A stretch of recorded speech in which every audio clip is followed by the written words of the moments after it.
Hello everyone. हम vitamins पहला chapter कर रहे थे और हमने 117 तक देख लिया था क्वेश्चन। 118वां क्वेश्चन देखते हैं। तो इसमें पूछा है कि सही सम्मिलित क्या है। तो सही सम्मिलित है B2, option B, riboflavin. Question 119, कौन सूक्ष्म तत्व नहीं है। तो गंधक सूक्ष्म तत्व नहीं है। इसके अलावा क्या सूक्ष्म तत्व होगा। तो जस्ता है, मैग्नीज है और लोहा है। ये यूपी RO में आया है, 2014 का क्वेश्चन है। सूक्ष्म पोषक तत्व वे होते हैं जिनकी आवश्यकता जीवन भर लेकिन किंतु मतलब कम मात्रा में इनकी ज़रूरत होती है। सूक्ष्म पोषक तत्वों में क्या क्या शामिल है। लोहा है, कोबाल्ट है, क्लोरीन, तांबा, मैग्नीज, निकेल, जस्ता, मोलिब्डेनम। जबकि सल्फर या गंधक एक दीर्घ या वृहद पोषक तत्व है। ये सूक्ष्म पोषक तत्व की श्रेणी में नहीं आता है। क्वेश्चन 120, पपीते में कौन सा विटामिन पाया जाता है। विटामिन सी पाया जाता है, प्रचुर मात्रा में वो भी पाया जाता है। और इसमें क्या क्या इसके अलावा होता है। ए होता है, B1 होता है, B2 होता है। क्वेश्चन 121, कौन विटामिन ए का प्राकृतिक स्रोत नहीं है। दूध नहीं है। आम, पपीता, गाजर विटामिन ए के प्राकृतिक स्रोत हैं। ए दूध में नहीं पाया जाता है, मतलब कम मात्रा में पाया जाता है, ये नहीं कह सकते कि नहीं पाया जाता है। 122वां, अल्फ़ा केराटिन एक प्रोटीन है जो त्वचा में उपस्थित है। अल्फ़ा केराटिन एक प्रोटीन है जो त्वचा में उपस्थित होता है। यह केराटिन एक प्रकार है जो कि जल में अघुलनशील एवं संरचनात्मक तथा तंतुवत होते हैं। जो सींग होता है, सींग हो गया, हॉर्न्स यानी नाखून हो गए, खुर हो गए, हूव्स बोलते हैं उन्हें, बाल इत्यादि में अल्फ़ा केराटिन पाया जाता है। तो हमारे नाखून, बाल और जो खुर होते हैं जानवरों के, सींग हो गए, ठीक है, इसमें अल्फ़ा केराटिन पाया जाता है। क्वेश्चन 123, बाल जिस प्रोटीन का बना होता है उसे क्या कहते हैं। केराटिन प्रोटीन, अभी देखा हमने। 124, मानव के बाल एवं नख में, अभी हमने देखा, ठीक है, रिपीटेड क्वेश्चन है, ये 2014 का क्वेश्चन है ARO का। और 125वां क्वेश्चन, कौन सा पदार्थ प्रोटीन नहीं है। तो कपास प्रोटीन नहीं है, ये तो सेलुलोज हो जाएगा, ठीक है। बाकी हमने देख ही लिया, बाल है, खुर हो गया, और लातूर रेशम जो स्पाइडर सिल्क होता है वो भी प्रोटीन होता है। तो कपास क्या है, एक मुलायम रेशेदार स्टेपल रेशा होता है जो कपास के पौधे के बीजों के चारों ओर एक संरक्षक आवरण में विकसित होता है। ये लगभग पूरी तरह से सेलुलोज का बना होता है, ठीक। और क्वेश्चन 126 देखते हैं, कौन से तत्व सभी प्रोटीनों में विद्यमान होते हैं। तो ये होता है सारे के सारे, ठीक, कार्बन, ऑक्सीजन, हाइड्रोजन, नाइट्रोजन।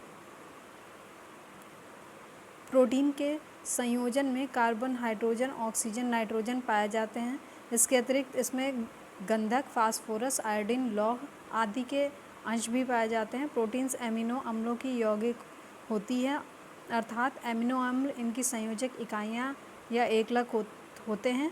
प्रकृति में लगभग 500 प्रकार के एमिनो अम्ल पाए जाते हैं। मेनली आप ये याद कर लो इतना कि क्योंकि प्रोटीन्स के संयोजन में कार्बन, हाइड्रोजन, ऑक्सीजन, नाइट्रोजन, गंधक, फास्फोरस, आयोडीन और लौह के अंश भी पाए जाते हैं, ठीक। क्वेश्चन नंबर 127, निम्नलिखित में से कौन प्रोटीन को विकृत नहीं करता है। तो अवरक्त किरणें। तो क्या करता है विकृत, मतलब इनमें से कौन विकृत कर देता है प्रोटीन को। तो ऊष्मा है, एक्स किरणें हैं, भारी धातु लवण होते हैं। ये PCS मेंस का क्वेश्चन है 2016 का। क्वेश्चन 128, एंजाइमों के संदर्भ में निम्नलिखित में से कौन सा सही है।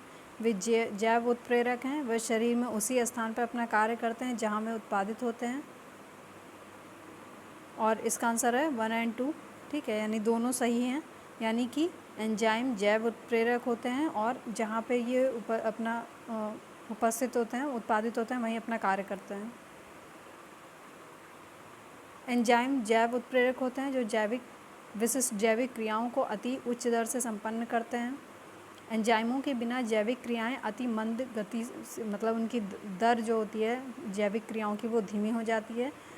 सामान्यतः एंजाइम उसी स्थान पर काम करते हैं जहाँ में उत्पन्न होते हैं, जबकि हार्मोन्स अपने उद्गम स्थान से अलग स्थान पर कार्य करते हैं, मतलब कार्य कर सकते हैं। ठीक है। क्वेश्चन 129, तरुण तथा वृद्ध व्यक्तियों में प्रोटीन की आवश्यकता होती है। तो वृद्धों में ज़्यादा होती है प्रोटीन की आवश्यकता, और जो तरुण हैं यानी कि किशोर अवस्था में हैं, ठीक है, यंग एज है, उनके लिए अभी कम ज़रूरत होती है प्रोटीन की। प्रोटीन त्वचा, मांसपेशी, हड्डी की कोशिकाओं के विकास के लिए आवश्यक होते हैं। तो क्या होता है, जैसे जैसे इंसान बूढ़ा होता है उसका शरीर में क्षरण होने लगता है, यानी गलने लगता है शरीर। तो इसके लिए ये ज़रूरी है कि मांसपेशियां सही रहें, हड्डियां सही रहें। ठीक है। इनकी कमी से मानव शरीर की वृद्धि धीमी हो जाती है। वृद्धों में तरुणों की अपेक्षा प्रोटीन की अधिक आवश्यकता होती है। क्वेश्चन 130, सामान्य क्रियाशील महिला के लिए प्रोटीन की उपयुक्त दैनिक मात्रा कितनी है? 45 ग्राम। सामान्य क्रियाशील महिला के लिए प्रोटीन की उपयुक्त दैनिक मात्रा कितनी होती है? 45 से 46 ग्राम। वसा की कितनी मात्रा चाहिए होती है? 20 ग्राम। कैल्शियम और आयरन की कितनी होती है? कैल्शियम चाहिए 400 मिलीग्राम और आयरन चाहिए 30 मिलीग्राम, जबकि गर्भवती महिला और बच्चे को दूध पिलाने वाली महिला को इससे अधिक मात्रा में दैनिक आहार की आवश्यकता होती है। क्वेश्चन 131, दूध पिलाने वाली महिला को प्रतिदिन आहार में कितने ग्राम प्रोटीन की आवश्यकता होती है? तो ये है 70 ग्राम। UPPCS 2008 का क्वेश्चन है। दूध पिलाने वाली माँ को प्रतिदिन कुल आहार का 10% से 15% भाग प्रोटीन की आवश्यकता होती है। ये मात्रा प्रतिदिन 65 ग्राम से 70 ग्राम है। ठीक है। 132, बोतल का दूध पीने वाले बच्चे की तुलना में माँ का दूध पीने वाले बच्चे में निम्नलिखित में से क्या विशिष्ट लक्षण होते हैं? ठीक है, तुलना करना है बोतल का दूध या माँ का दूध, कौन सा तो ठीक होता है, मतलब तो वह कम मोटा होता है, ये बात सही है। अगर माँ का दूध पिएगा तो वो कम मोटा होगा, उसमें प्रतिरोधक क्षमता ज़्यादा होगी, उसे विटामिन्स और प्रोटीन अधिक मिलेंगे। ठीक है। और लास्ट वाला इसमें बोला है कि लंबाई में असामान्य वृद्धि होगी, तो ऐसा नहीं है। माँ का दूध बोतल के दूध की अपेक्षा कहीं अधिक गुणकारी होता है, क्योंकि इसमें जहाँ एक ओर बच्चे को अधिक विटामिन और प्रोटीन की प्राप्ति होती है, वहीं दूसरी ओर बच्चे में रोग का प्रतिरोध करने की क्षमता अधिक होती है। लैक्टोज, जिसे दुग्ध शर्करा कहते हैं, की सर्वाधिक मात्रा माता के दुग्ध में होती है। ठीक है। माँ के दूध से बच्चे की लंबाई में असामान्य वृद्धि नहीं होती है। क्वेश्चन 133, ये वाला भी इसी तरीके का क्वेश्चन है कि माँ का दूध नवजात को लगभग संपूर्ण आहार प्रदान करता है, किंतु इसमें किस चीज़ का अभाव होता है? तो इसमें लौह तत्व का अभाव होता है। जब बेबी होता है, माँ को दूध बनने लगता है शरीर में, तो उसे प्रथम स्तन्य या खीस या कोलोस्ट्रम कहते हैं। ठीक है। इसमें कई प्रकार के प्रतिरक्षी तत्व समाहित होते हैं जो नवजात शिशु में प्रतिरोधक क्षमता उत्पन्न करने के लिए अति आवश्यक हैं। कोलोस्ट्रम अथवा खीस में शिशु के बेहतर स्वास्थ्य के लिए क्या क्या होता है? Zinc, calcium, vitamin A, B6, B12, potassium और मैग्नीशियम, और ये भी प्रचुर मात्रा में होती है। तो नेक्स्ट क्वेश्चन है, दूध किसका घटिया स्रोत है? इसका BPSC का क्वेश्चन है 2020 प्री का। विटामिन सी हो जाएगा। ठीक है। तो दूध में क्या क्या कैल्शियम, प्रोटीन और कार्बोहाइड्रेट होते हैं।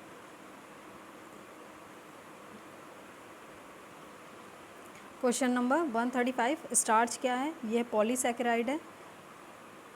स्टार्च या मंड एक पॉलीसैकेराइड कार्बोहाइड्रेट है। इसका निर्माण ग्लूकोज मोनोसैकेराइड की इकाइयों की एक बड़ी संख्या के आपस में ग्लाइकोसिडिक बंधों द्वारा जुड़ने के कारण होता है। पादपों के बीजों और फलियों में स्टार्च अमाइलोज या अमाइलोपेक्टिन के रूप में उपस्थित होता है। पादप की फलियों और बीजों में जो स्टार्च होता है वो इस रूप में उपस्थित होता है। क्वेश्चन 126, स्टार्च और सेलुलोज के बारे में निम्नलिखित में से कौन सा कथन सही नहीं है? तो ये नहीं सही है कि आयोडीन के साथ दोनों रंग प्रदान करते हैं। बाकी क्या सही है? यही कि दोनों का वानस्पतिक उद्भव है, स्टार्च और सेलुलोज, ठीक है, वनस्पति से होती है, दोनों बाहुलक हैं और दोनों ग्लूकोज अणु से निर्मित होते हैं। स्टार्च तथा सेलुलोज दोनों का वानस्पतिक उद्भव है, दोनों गुण अणु या बहुलक अर्थात पॉलीमर्स तथा दोनों ग्लूकोज अणु से निर्मित होते हैं। स्टार्च आयोडीन के साथ नीला काला रंग देता है, जबकि सेलुलोज इस घोल में रंग नहीं प्रदान करता है, ठीक है। मंड जो होता है यानी स्टार्च जो है पौधों में संचित भोजन का सबसे अधिक महत्वपूर्ण कण है, पौधों में संचित रहता है, ठीक है, जबकि सेलुलोज पौधों की सेल वॉल में यानी कोशिका भित्ति में पाया जाता है। बहुत डायरेक्ट क्वेश्चन पूछे जाते हैं, ठीक है, जो जैसे लाइन है उसको वैसे ही दिमाग में बिठाइए, बिल्कुल डायरेक्ट क्वेश्चन आते हैं। क्वेश्चन 137, निम्नलिखित में से किस विटामिन को हार्मोन माना जाता है? तो विटामिन डी को हार्मोन माना जाता है। इसके सर्जन में कैल्सीफेरोल पाया जाता है। जंतुओं में 2 सक्रिय विटामिन डी होते हैं, कौन कौन से? कोलेकैल्सिफेरॉल, ठीक है, और ऑर्गो कैल्सिफेरॉल। कोलेकैल्सिफेरॉल का संश्लेषण स्वयं जंतु शरीर में होता है, मतलब जो शरीर होता है उसमें ही इसका, जंतु का जो भी शरीर है उसमें इसका संश्लेषण हो जाता है, इसकी क्रिया जटिल होती है। और ऑर्गो कैल्सिफेरॉल जो होता है का संश्लेषण सूर्य के प्रकाश की पराबैंगनी किरणों के प्रभाव से ऑर्गोस्ट्रॉल नामक पदार्थ से यीस्ट कोशिकाएं बनाती हैं। क्वेश्चन 138, विटामिन डी के सर्जन, वो रिपीटेड है, अभी हमने देखा, कैल्सिफेरॉल हो जाएगा। 139, कौन सा सही नहीं है? तो पहला है दूध में कोई भी बी विटामिन नहीं होता है, तो यही गलत है। पहले तो दूध में क्या क्या होता है? B1 B2 B6 B12। इसको कंप्लीट फूड बोलते हैं ना, इसमें मोस्टली चीज़ें होती हैं, तो कॉमन सेंस से भी निकल जाएगा। फिर ऑप्शन बी है इसका, विटामिन ए के अभाव के कारण त्वचा शुष्क तथा शल्की हो जाती है, ये ठीक बात है। जोड़ों में पीड़ा होना स्कर्वी के लक्षणों में से एक है, ठीक है, ये सही है, ये सही है। और विटामिन B1 यानी थायमिन के अभाव से हृदयाघात हो सकता है, ठीक। इसका मतलब ये नहीं है कि बहुत सारा विटामिन और प्रोटीन खाना स्टार्ट कर दें, क्योंकि बहुत ज़रूरी है कि ये पता हो कि हमारे बॉडी में किस चीज़ की कमी है, और उसके लिए टेस्ट वगैरह हॉस्पिटल्स में कराए जाते हैं, तो या तो उसे ध्यान में रख, मतलब टेस्ट करा के लें, और या फिर एक लिमिटेड अमाउंट में सारी चीज़ें थोड़ी थोड़ी लेते रहें। क्वेश्चन 140, निम्नलिखित में से किससे कुपोषण होता है? तो सभी से होता है, ठीक है, अतिपोषण, अल्पपोषण, असंतुलित पोषण, सबको, इन सबको बोलेंगे कुपोषण, माल न्यूट्रिशन। किससे किससे? या तो इम्बैलेंस न्यूट्रिशन और अंडर न्यूट्रिशन या फिर ओवर न्यूट्रिशन के कारण उत्पन्न होती है। क्वेश्चन 141, मानव भोजन में वसा अम्लों का एक भाग होना चाहिए, तो ठीक बात है, ये पूछा भी है, सत्य क्या है? सामान्य भोजन में 75 ग्राम वसा होनी चाहिए, ये भी ठीक है। मानव शरीर कोशिकाएं किसी भी प्रकार के वसा अम्लों का संश्लेषण नहीं कर सकती हैं, तो ये तो गलत है, ठीक है। आवश्यक वसा अम्लों की अनुपस्थिति से न्यूनता रोग उत्पन्न होते हैं, तो ये भी बात सही है। मानव शरीर की कोशिकाएं केवल आवश्यक वसीय अम्लों यानी इसेंशियल फैटी एसिड्स का संश्लेषण नहीं कर सकती हैं, जो आवश्यक होती हैं उसका नहीं कर सकती हैं, लेकिन बाकी सबका कर सकती हैं। अलसी का तेल आपने सुना होगा, अलसी का बीज होता है, तेल होता है, वो पूछा है कि किसका प्रचुर स्रोत है, तो ये ओमेगा 3 वसीय अम्ल का है। ओमेगा 3 उसमें अखरोट में भी पाया जाता है, ये हो जाएगा ऑप्शन बी। और ये करता क्या है, जैसे ओमेगा 3 अगर बॉडी में गया तो जो रक्त नलिकाएं हैं उसमें वसा को नहीं जमने देता है, वसा नहीं जमेगा, हार्ट अटैक की प्रॉब्लम नहीं होगी, ठीक है, और उससे कोलेस्ट्रॉल है और बहुत सारी दिक्कतें हैं वो कंट्रोल कर लेता है। क्वेश्चन 143, निम्नलिखित में से कौन सा अल्फ़ा लिनोलेनिक अम्ल का सर्वोत्तम मतलब स्रोत है, पूछा है, तो ये अलसी का बीज हो जाएगा, मतलब अलसी हो जाएगा, तेल या बीज कहिए। यह मानव स्वास्थ्य के लिए आवश्यक 2 वसीय अम्लों में से एक है। लिनोलेनिक अम्ल एक अन्य वसीय अम्ल है जो मानव स्वास्थ्य के लिए आवश्यक है। ये आवश्यक वसीय अम्ल मानव शरीर के अंदर उत्पन्न नहीं हो सकता है और इन्हें आहार के माध्यम से ही ग्रहण करना होता है। तिलहनी फसलों में अधिकतम अल्फा लिनोलेनिक अम्ल अलसी में पाया जाता है। क्वेश्चन नंबर 144, दूध में प्रोटीन और कार्बोहाइड्रेट के अतिरिक्त पोषण दायक अन्य तत्वों में क्या शामिल है? तो कैल्शियम और पोटेशियम। दूध में जो 87% भाग तो जल होता है, ठीक। इसके अलावा उसमें क्या होता है, यानी 13% जो बच गया उसमें क्या है? तो वसा है, प्रोटीन है, कार्बोहाइड्रेट है, कैल्शियम, ये सब पाया जाता है। ये कंप्लीट डाइट है जो सभी अवस्थाओं के लिए सर्वमान्य भोजन है।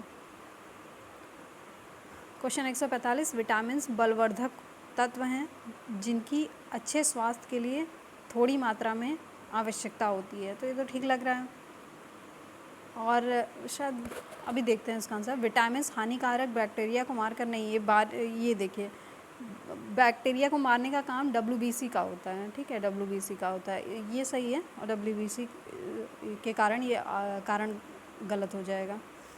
देखिए, ए सही है, आर गलत है। विटामिन कार्बनिक यौगिक होते हैं जिनकी अच्छे स्वास्थ्य के लिए थोड़ी मात्रा में आवश्यकता होती है। और स्रोत क्या क्या हो जाएंगे? अनाज, हरी सब्जियां, फल, दूध, मांस। हानिकारक बैक्टीरिया, विषाणुओं, कवकों इत्यादियों को श्वेत रुद्राणु मारकर शरीर को स्वस्थ रखने में सहायता करते हैं। आगे देखते हैं क्वेश्चन नंबर 146। कारण है अधिकांश विटामिन मनुष्य शरीर में संश्लेषित नहीं किए जा सकते। तो ये बात सही है। और कारण है कि मानव अंग केवल अनिवार्य सूक्ष्म पोषक तत्वों का ही संश्लेषण कर सकते हैं। तो ये गलत है। अधिकांश विटामिन मानव शरीर में संश्लेषित नहीं किए जाते, ठीक है, संश्लेषित नहीं किए जाते और इसलिए उन्हें पर्याप्त मात्रा में भोजन द्वारा ग्रहण किए जाने की आवश्यकता होती है, ठीक है। विटामिन जो मानव शरीर है विटामिन डी के B12 का संश्लेषण कर सकता है। किसका? डी के B12। मानव शरीर हेतु आवश्यक अधिकांश विटामिन, खनिज तथा आहारीय घटकों को शरीर स्वयं पर्याप्त मात्रा में निर्मित नहीं कर सकता है। इन्हें अनिवार्य सूक्ष्म पोषक तत्व कहते हैं। ठीक, समझ में आया? जो अनिवार्य होता है उसको खुद निर्मित नहीं कर सकते हैं और इन्हें बाहर से लेना होता है। क्वेश्चन नंबर 147, कथन कारण है, एक सेकेंड। मानव शरीर अपने लिए सभी विटामिनों का संश्लेषण कर लेता है। ये नहीं है, अभी हमने देखा इससे पहले वाला क्वेश्चन। विटामिन पर देखिए कितने सारे क्वेश्चन आ रहे हैं, मतलब 5 से 6 क्वेश्चन मतलब पूछा है इस पर। भले अलग अलग साल में पूछा है लेकिन पूछा है, इंपॉर्टेंट चैप्टर है ये। कारण है शरीर के उचित विकास के लिए विटामिन अनिवार्य होते हैं। तो ये बात सही है, बिल्कुल सही है। क्वेश्चन नंबर 148, मानव आहार में, एक्चुअली इसमें सारी हमने ऑलरेडी पढ़ लिया है, एक्सप्लेनेशन कई बार पढ़ लिया है इस तरीके का, ठीक है, इसलिए आगे चलते हैं। 148, मानव आहार में ग्लाइसिन, सेरीन, टायरोसिन अनिवार्य रूप में शामिल होने चाहिए। अनिवार्य अमीनो अम्ल मानव शरीर में संश्लेषित नहीं किए जा सकते। ठीक बात है, ये गलत है। जो ये तीनों है ना, ये मानव शरीर में ही निर्मित होते हैं, ठीक है। जो ग्लाइसिन है, सेरीन है और टायरोसिन है, ये अतात्विक अमीनो अम्ल हैं जो मानव शरीर में ही निर्मित होते हैं। स्तनियों में 20 प्रकार के अमीनो अम्ल में से 11 अतात्विक अमीनो अम्ल, नॉन एसेंशियल जो अमीनो एसिड होते हैं और शेष जो को स्तनी भोजन से ही प्राप्त करते हैं। इन्हें तात्विक अमीनो अम्ल यानी एसेंशियल अमीनो एसिड कहते हैं। यानी कि अनिवार्य वाले जो होते हैं वो मनुष्य में संश्लेषित नहीं किए जा सकते मानव शरीर में। तो ये गलत हो जाएगा, ठीक है। अनिवार्य नहीं है ये, ठीक। अतात्विक अमीनो अम्ल है ये और मनुष्य शरीर में ही निर्मित होते हैं। और कारण जो है वो सही है कि अनिवार्य अमीनो अम्ल मानव शरीर में संश्लेषित नहीं किए जा सकते, ठीक। क्वेश्चन 149, निम्नलिखित भोज्य पदार्थों में किसमें सभी अनिवार्य अमीनो अम्ल उपस्थित होते हैं? तो दूध में तो होता ही है, चावल में भी होता है, ठीक है, अंडा, सोयाबीन सभी में है। देखिए, लिखा है कि सोयाबीन और पशुओं से जो व्युत्पन्न खाद्य पदार्थ हैं, जैसे कि दूध, अंडा, मांस, मछली, ठीक है, इनमें जो पाया जाने वाला प्रोटीन है सभी अनिवार्य एमिनो अम्ल से युक्त होता है तथा इसे संपूर्ण प्रोटीन कहते हैं। सोयाबीन एकमात्र ऐसा गैर पशु व्युत्पन्न प्रोटीन का स्रोत है जिसमें सभी अनिवार्य एसिड अम्ल पाए जाते हैं, ठीक है। और विकल्प ए में दिए गए चावल को छोड़ के शीर्ष 3 जो विकल्पों में भोज्य पदार्थों में सभी अनिवार्य एसिड पाए जाते हैं। अच्छा, चावल में नहीं पाए जाते हैं, इसीलिए यहाँ पे एस्ट्रिक लगा है कि 3 उनमें से आंसर हो जाएगा, ठीक है। चावल कार्बोहाइड्रेट के लिए होता है, ठीक है। क्वेश्चन 150 हो जाएगा, निम्नलिखित खाद्य पदार्थों में से कौन सा सभी आवश्यक अमीनो अम्लों का सर्वोत्तम स्रोत है? तो अंडा जो है, प्रश्नगत विकल्पों में अंडा सभी आवश्यक अमीनो अम्लों का सर्वोत्तम स्रोत है। अंडा प्रोटीन का उत्कृष्ट स्रोत है, इसमें सभी आवश्यक अमीनो अम्ल सही अनुपात में मौजूद होते हैं। क्वेश्चन 151, कौन सा मुख्यतः कार्बोहाइड्रेट है? तो चावल है, ठीक है। और 100 ग्राम जो पके हुए चावल में 25.5 ग्राम कार्बोहाइड्रेट की मात्रा होती है। वास्तव में चावल में 90% कैलोरी कार्बोहाइड्रेट से ही आती है। चावल साधारण खाद्य पदार्थों की तुलना में अधिक विटामिन, खनिज और फाइबर प्रदान करता है। क्वेश्चन 152, हमारे शरीर में त्वचा तेल के नीचे विद्यमान वसा निम्नलिखित के विरुद्ध अवरोधक का काम करती है। जो हमारी शरीर की त्वचा है उसके नीचे एक वसा की लेयर होती है, तो वो पूछा है कि किस लिए काम आती है। तो वो क्या करता है, शरीर का जो ऊष्मा होती है उसको ख़त्म होने से, क्षय होने से बचाती है। हमारे शरीर में त्वचा तेल के नीचे मौजूद फैट यानी वसा शरीर की ऊष्मा के क्षय के विरुद्ध अवरोधक का कार्य करती है, अर्थात यह शरीर ताप को बाहर निकलने से रोकती है और शरीर को वातावरणीय ताप के प्रभाव से बचाती है। यह वसा स्तर शरीर को आकृति और प्लावकता प्रदान करती है और गद्दी की भांति अंतरांगों की बाहरी दबाव एवं आघातों से सुरक्षा करने का भी काम करती है। क्वेश्चन नंबर 153, निम्नलिखित में से किसके चयापचयी प्रक्रम से अधिकतम ऊर्जा मिलती है? तो वसा से होती है। वसा के चयापचयी प्रक्रम से अधिक ऊर्जा मिलती है। 1 ग्राम वसा के मतलब 1 ग्राम वसा जलेगा, ऑक्सीकरण होगा मतलब उसका, तो 9.3 किलो कैलोरी ऊर्जा मुक्त होती है। सामान्यतः एक वयस्क मनुष्य को कितने ऊर्जा प्राप्त मतलब चाहिए होती है? 20 से 30%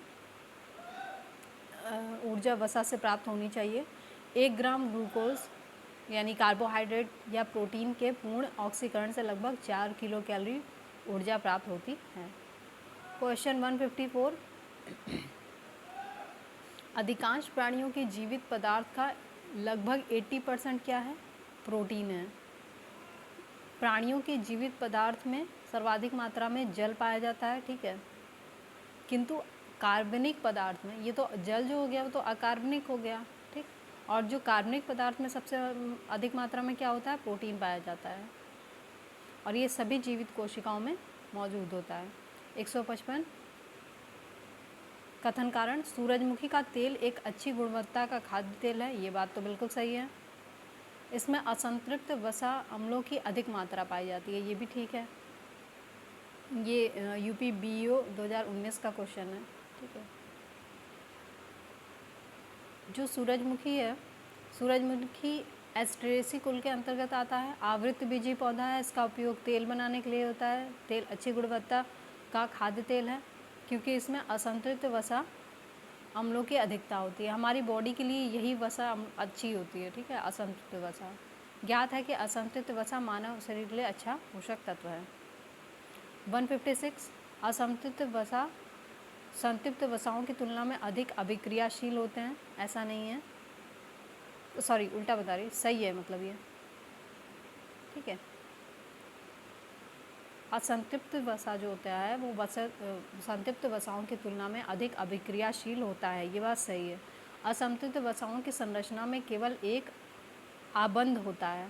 आबंध वो बॉन्ड की बात कर रहा है, ठीक है, तो ये वाला गलत है। डबल बॉन्ड और सिंगल बॉन्ड की बात कर रहा है। असंतृप्त में क्या होता है? अधिक अभिक्रियाशील होंगे, ठीक है, क्योंकि इनके अणुओं में क्या होता है, इनके अणुओं के जो कार्बन परमाणु होते हैं उनके बीच डबल बॉन्ड्स होते हैं और ये सदैव तनाव रहता है इनके कारण, ठीक है। और तनाव के कारण क्या होगा, योगात्मक अभिक्रियाएं होती रहेंगी। जो संतृप्त वसाओं में दोहरे बंध वाले वसा अम्ल नहीं होते हैं, ठीक है, नहीं होते हैं, अतः ये जाड़ों में ठोस या अर्ध ठोस हो जाती हैं। अधिकांश जंतु जो वसाएं होती हैं वो संतृप्त होती हैं, किंतु पादप जो वसाएं होती हैं वो असंतृप्त होती हैं, जिनसे वनस्पति घी हाइड्रोजन को अलग से मिलाकर तैयार की जाती है। 157 अन्य पशुओं के मांस की तुलना में मछली का उपभोग स्वास्थ्य के लिए अच्छा माना जाता है। क्यों? क्योंकि मछली में ऐसा क्या होता है, तो बहुअसंतृप्त वसा अम्ल होता है, पॉली अनसैचुरेटेड फैटी एसिड होता है, ठीक है। ये क्या करते हैं कि जो ऑक्सीजन होता है ना उसको उसके मनुष्य में संवहन क्रिया को बढ़ा देते हैं। देखिए, जो असंतृप्त वसा अम्ल है में अपघटन की दर काफ़ी तीव्र होती है, जिसके कारण संवहनी क्रिया में ऑक्सीजन की अधिक अणु ग्रहण कर लिए जाते हैं, जिसके परिणाम स्वरूप मनुष्य में संवहनी क्रिया बढ़ जाती है। मछली में पाई जाने वाली वसा में सबसे अधिक बहुअसंतृप्त वसा अम्ल पाया जाता है, जो कि मानव शरीर के लिए काफ़ी अच्छा पोषक पदार्थ है। क्वेश्चन 158,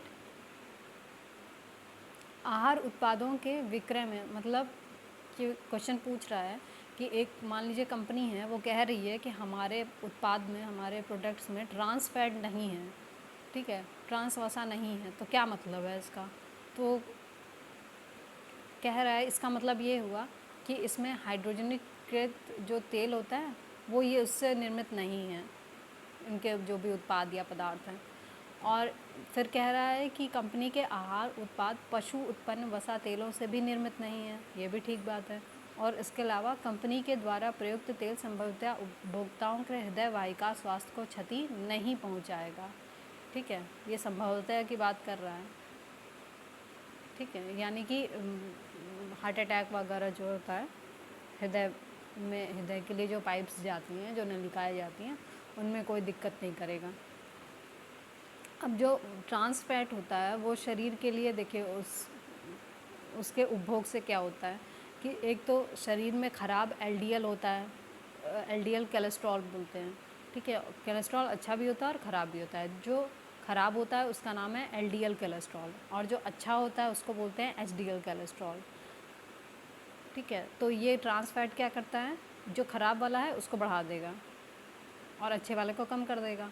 तो क्या होगा कि जो हार्ट में जो नसें जा रही हैं उनको क्षति पहुंचती है, ठीक है, हृदय वाहिका के स्वास्थ्य को क्षति पहुंचती है। पशु उत्पन्न वसा तेल या हाइड्रोजनीकृत तेल दोनों ही ट्रांस वसा होते हैं, अगर वो पशु वाले से बन रहा है और या फिर हाइड्रोजनीकृत होता है जो, ठीक है, दोनों ही ट्रांस फैट होते हैं और अच्छे नहीं होते हैं। 159 ट्राइग्लिसराइड क्या है, तो वसा है। ट्राइग्लिसराइड शरीर में पाया जाने वाला एक प्रकार का फैट है, ठीक है। हमारा शरीर भोजन से प्राप्त अप्रयुक्त ऊर्जा को ट्राइग्लिसराइड में परिवर्तित कर देता है। ट्राइग्लिसराइड वसा कोशिकाओं में संचित होता है। 159 क्वेश्चन हो गया, ठीक है। ये हमारा यहाँ पे चैप्टर कंप्लीट हो गया। नेक्स्ट चैप्टर श्वसन तंत्र है, नेक्स्ट वीडियो में करते हैं। Thank you.